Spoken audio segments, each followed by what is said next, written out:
बिस्मिल्लाहिर्रहमानिर्रहीम। आज जवान यूनिवर्सिटी जाते हैं, कभी सेकुलरिज्म, कभी लिबरलिज्म, कभी खवातीन को फेमिनिज्म की तरफ खिंचा जाता है। ये वो लोग हैं जिनके अकीदे कमजोर हैं, जिनके जहन रुआ बन चुके हैं। बस मौलाना बच्चे को हमने दर्स में भेज दिया, कुरान की क़िरात सिखा दी, कलमे रटवा लिए, कुरान की 4 आयतें रटवा ली, इससे नस्लें नहीं बचती मेरे अजीज। नस्लें जब दिमाग इंसान की बगावत करता है वो बच्चा बेदीन बन जाता है। जब दिमाग में अल्लाह के खिलाफ सवाल उठता है वो बच्चा बेदीन बन जाता है। मैं बारहा कह रहा हूं, जब तक अपने बच्चों को दीन की हिकमत नहीं सिखाओगे, सिर्फ ये न कहोगे नमाज पढ़, बसीरत इसे दे कि नमाज क्यों पढ़ी जाती है।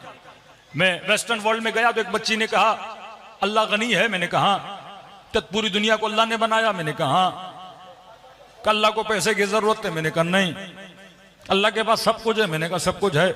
का फिर मैं नमाज न पढ़ूं तो सजा क्यों देता है? जब उसे किसी चीज की जरूरत ही नहीं है तो मेरी नमाज से खुदा को क्या जाता है? मैं हिजाब न करूं, अल्लाह को क्या मसला है?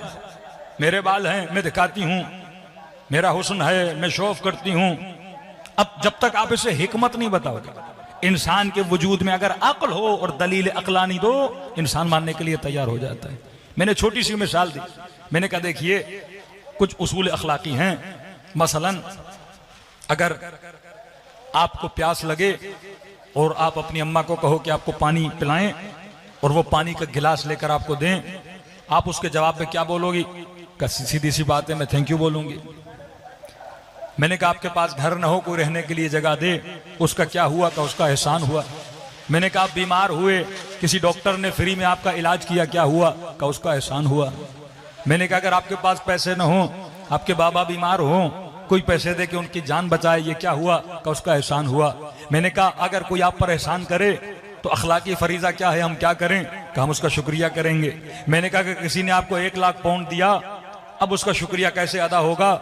कब मैं उसको रिटर्न में 1 लाख पाउंड दूं, ऊपर से शुक्रिया भी अदा करूं। मैंने कहा अगर किसी ने इतना पैसा दिया आप रिटर्न न कर सको तो फिर क्या करोगे? कि अगर मैं उसका पैसा उसे न दे पाऊं तो यही बोलूंगा या बोलूंगी कि आपकी जो खिदमत आप बोलें हम करने के लिए तैयार हैं। मैंने कहा अब बैठिए, बता खुदा ने कितने एहसान किए? अल्लाह के एहसान गिनो। कहा तू नजिस कतरा था, उसने तुझे इंसान बनाया। जरा इंसान की बनावट तो देखें, नजिस गंदीदा कतरा, बदबूदार कतरा, उसने इंसान बनाया। मैंने कहा अल्लाह की मर्जी होती चाहता गधा बनाता, घोड़ा बनाता, बिल्ली बनाता, चूहा बनाता, लेकिन उसने क्या बनाया? इंसान बनाया। जिस्म तो जिस्म जैसा है, वो गधे का हो या इंसान का हो, लेकिन कमाल है इंसान क्या है? उसने इस जिस्म में तुझे अक्ल दिया, उसने विजडम दिया, उसने शऊर दिया। ये तुझे पता है कि मैंने सर्दियों में क्या पहनना है, गर्मियों में क्या करना है, अपने कमाने के लिए कैसे जाना है। कि इतना छोटा सा जिस्म इतनी पूरी कायनात को मुसख्खर कर देता है, कि जहाज बना के हवाओं में उड़ाता है, कश्तियां बना के समंदरों में चलाता है। इतना शऊर इंसान को दिया कि जंगल के शेर को कैदी करता है। इतना शऊर दिया कि अपने बदन से ज्यादा बड़े हाथी को कैदी बना देता है।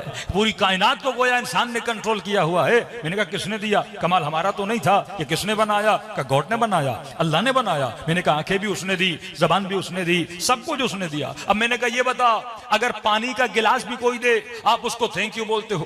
कोई आपकी जान बचाए आप उसका शुक्रिया अदा करते हो? अब अगर किसी ने 100 रुपया दिया रिटर्न में दोगे, शुक्रिया करोगे। किसी ने 1 लाख दिया रिटर्न करोगे, शुक्रिया करोगे। लेकिन अगर किसी ने 1 अरब रुपया आपके ऊपर खर्च किया है, अब आप पूरी जिंदगी भी कमाओ, आप 1 अरब वापस नहीं दे सकते। लिहाजा दूसरा रास्ता यह है, पहला यह कि शुक्रिया अदा करो, दूसरा यह है कहो कि जनाब मैं दे तो नहीं सकता जो आपने मुझे दिया है, लेकिन अगर कहो तो आपके दर का गुलाम बन जाऊं, अगर कहो तो आपके दर का खादिम बन जाऊं, अगर कहो तो इतने घंटे अपनी जिंदगी के आपके ऊपर खर्च करने के लिए तैयार हूं। तो मैंने कहा सवाल यह है, जो खुदा ने दिया है शुक्रिया का हक इस तरह अदा होगा कि जो कुछ उसने दिया उसे वापस करो। क्या ये तो इम्पॉसिबल है?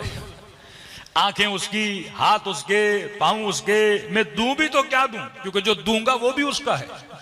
अगर मैं कहूं खुदाया मेरी आंखें ले ले, आंखें उसने दी। खुदाया मेरे हाथ ले ले, हाथ उसने दिए। खुदाया मेरे पांव ले ले, पांव उसने दिए। खुदाया ये दौलत में, खुमुस में, ज़कात में तुझे दे रहा हूं, ये पैसा किसने दिया? इन हाथों से न कमाता तो पैसा न मिलता। जिस दिमाग से तू मेहनत कर रहा, दिमाग किसने दिया? अल्लाह ने दिया। तो कहा कि वो कुछ नहीं दे सकता मैं खुदा को, तो अब दूसरा रास्ता रह जाता है खुदा को खुदा जो तू कहेगा मैं करने के लिए तैयार हूं। तो खुदा ने कहा हबीब, ये नमाज मेरा शुक्रिया है, ये नमाज थैंक यू है, ये नमाज अल्लाह को शुक्रिया का नाम है कि मुझे बंदों से कुछ ज्यादा नहीं चाहिए, बस ये कहो कि दिन में 17 रकात मेरा शुक्रिया अदा करने के लिए मुसल्ले इबादत पर आ जाएं। और इतना करीम रब जो ये कहे कि तेरे शुक्रिया पर भी मैं तेरा शुक्रिया अदा करूंगा। अगर तू नमाज पढ़ के मेरा शुक्रिया अदा करेगा तो अल्लाह कहता फिर मैं तेरा शुक्रिया अदा करूंगा।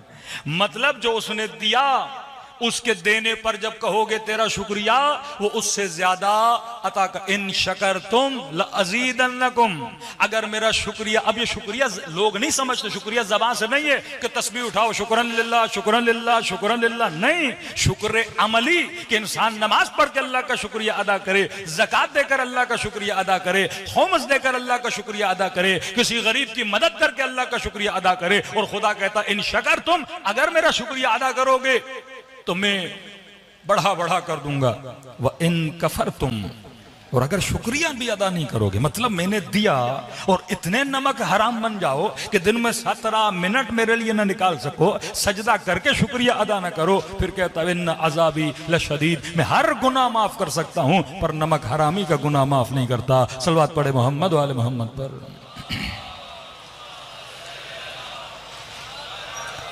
तो जब तक हिकमत आप नस्लों को नहीं सिखाओगे, दीन हिकमत का नाम है, दीन बसीरत का नाम है।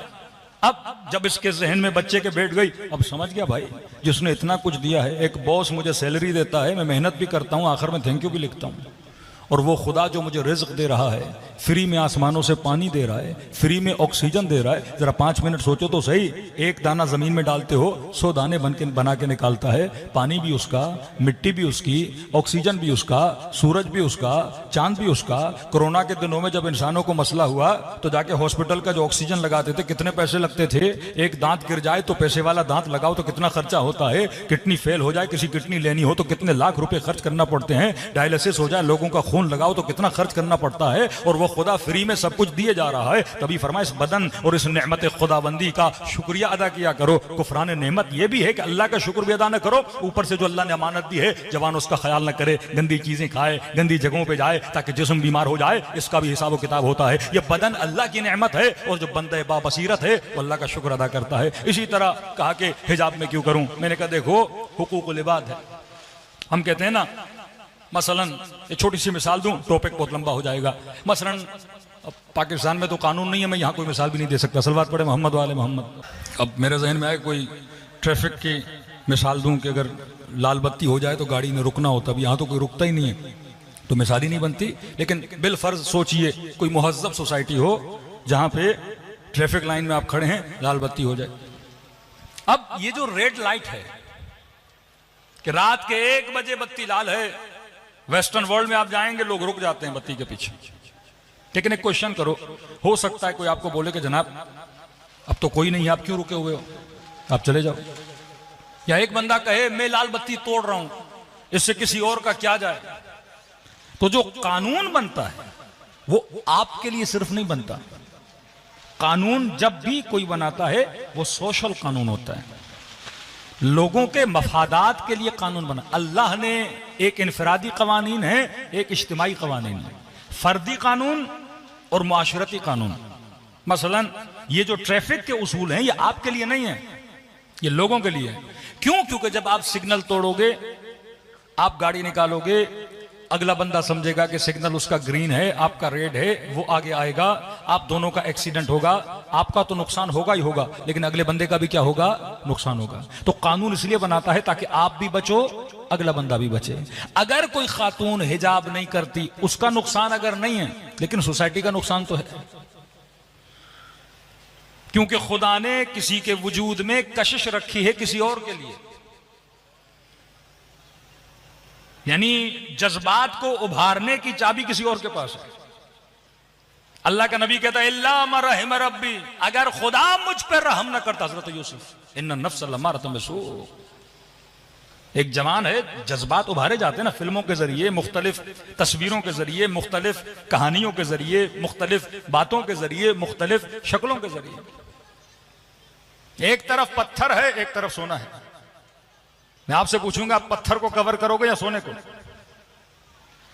कहेंगे मौलाना जिसकी डिमांड है उसको करेंगे।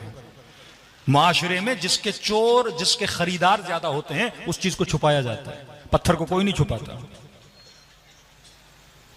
चाइना का मोबाइल जल्दी चोरी होता है या कोई ब्रांडेड हो? कॉपी ब्रांड्स की बनती है या चाइना की बनती है? जिसकी वैल्यू होती है उसकी कॉपी बनती है, जिसकी वैल्यू होती है उसके खरीदार होते हैं। तो कोई खातून माने या ना माने, खुदा ने उसके वजूद में मर्द के लिए कशिश रखी है, अट्रैक्शन रखी है। उसके नाखून से लेकर बाल तक मर्द के लिए कशिश है।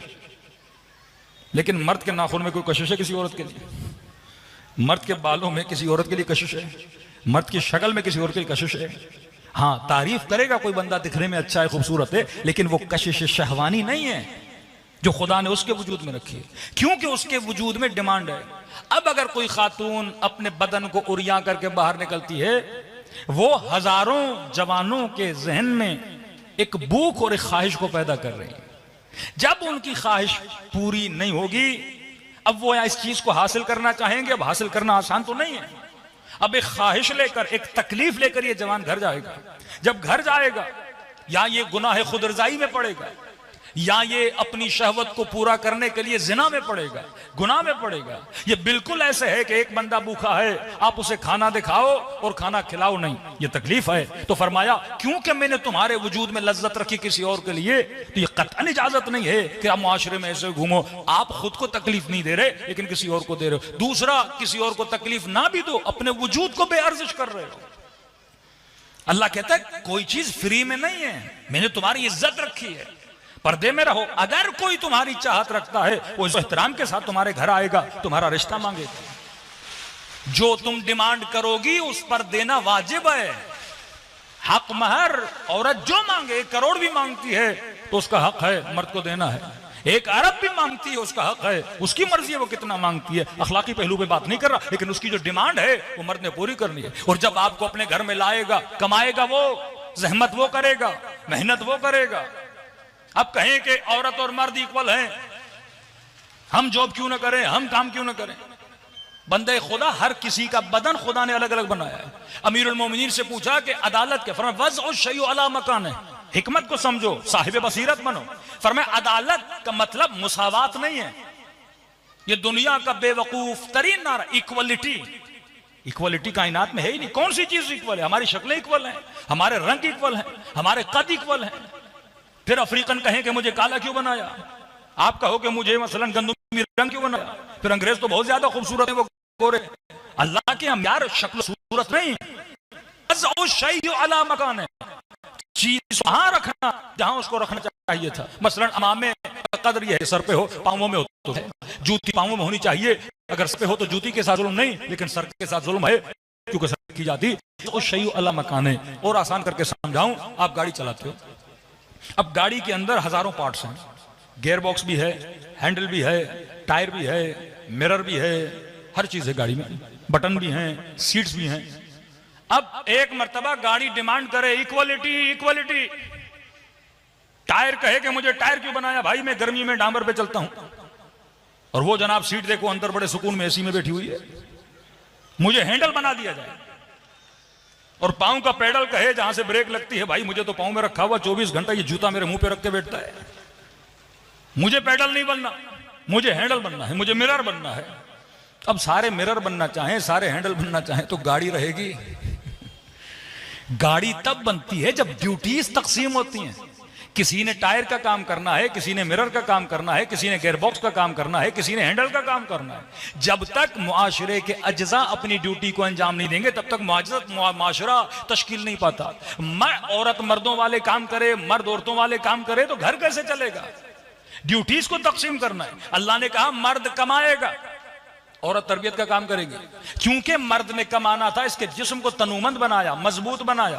क्योंकि औरत के जिस्म ने कमाना नहीं था, उसको नाजुक बनाया। हर किसी की बनावट खुदा ने अलग बनाई है। मर्द हेवी काम करता है, हेवी लोड उठाता है, औरतें वो काम नहीं कर सकती। औरतों के जिस्म की जो रूटीन है, खुदा ने बस माहवारी आती है, उन दिनों में काम करना मुश्किल है। औरत 9 महीना हामला हो जाएगी, काम कैसे करेगी? अगर डिप्रेशन में होगी तो बच्चे पे असर होगा, बच्चा पैदा हो गया तो तरबियत कैसे करेगी? तो ये तकसीम कर दिए, तू कमाने जा, ये बच्चे को पालेगी, ये घर को संभालेगी, तुम्हारा काम है कि नफका कमाओ, इसके ऊपर कभी भी फाइनेंशियल लोड न डालो। तो खुदा ने जो कवानीन बनाए वो फर्दी नहीं है। हो सकता है वो कानून मर्द को अच्छा न लगे कि मैं क्यों कमाऊं, हो सकता है हिजाब का कानून एक औरत को अच्छा न लगे कि मैं क्यों पाबंदी में पढ़ूं। यह मसला आपका और मसला इसका नहीं है, मसला सोसाइटी का है। अल्लाह हर किसी पे जिम्मेदारी डालता है। यह नहीं चाहता कि मेरी बदहिजाबी से कोई जवान गुमराह हो जाए, और यह भी नहीं चाहता कि जवान के किसी गलत काम से किसी खातून को तकलीफ आ जाए। तो मुआशरे में जितने कानून बनते हैं वो इंसान की बनावट से हैं, क्योंकि खुदा बिल इबाद बसीर है, वो साहिब बसीरत है। उसने जो कुछ बनाया है बसीरत और हिकमत के तहत बनाया है। अब ये हिकमतें अगर आपके ब्रेन में आ गई, फिर आप अल्लाह का शुक्र भी अदा करोगे, फिर आप हमदे खुदा भी करोगे। हमारे घरों में मसले क्यों हैं? क्योंकि हमने सिर्फ नमाज को पकड़ा, हमने सिर्फ कई ऐसी खवातीनें हिजाब करती है पर हया नहीं है। भाई हया का मतलब यह है कि इंसान नामहरम से बात करे तो हया होनी चाहिए, शर्म होनी चाहिए। लेकिन सर पे दुपट्टा हो, 10 नामहरमों से बातें हो रही हैं, हंसी मजाक भी हो रहा है, गुफ्ते और गप्पे भी लग रहे हैं। मतलब इसने हिजाब का कॉन्सेप्ट नहीं समझा। कॉन्सेप्ट ऑफ हिजाब यह है कि खुद को नामहरमों की निगाहों से दूर करो, खुद को तमा की निगाहों से दूर करो, खुद को शहवत की निगाहों से दूर करो। और जो उसूल अल्लाह ने बताए हैं उस उसूल पर अगर मुआशरा चलेगा तो फिर उस मुआशरे को इमाम ज़माना का मुआशरा, आशुराई मुआशरा बोल सकते हैं। सल्लल्लाहु अलैहि मोहम्मद वाले मोहम्मद। हर चीज को खुदा ने ऐसे बनाया जैसा बनाना था। सिर्फ एक दिन बैठ के अल्लाह की नेमतों को गिना करें। ये जिस्म, ये ज़बान, ये आंखें, वफ़ी का आलमुल अकबर। अमीरुल मोमिनीन कहते तेरे वजूद में बड़ी से बड़ी कायनात है।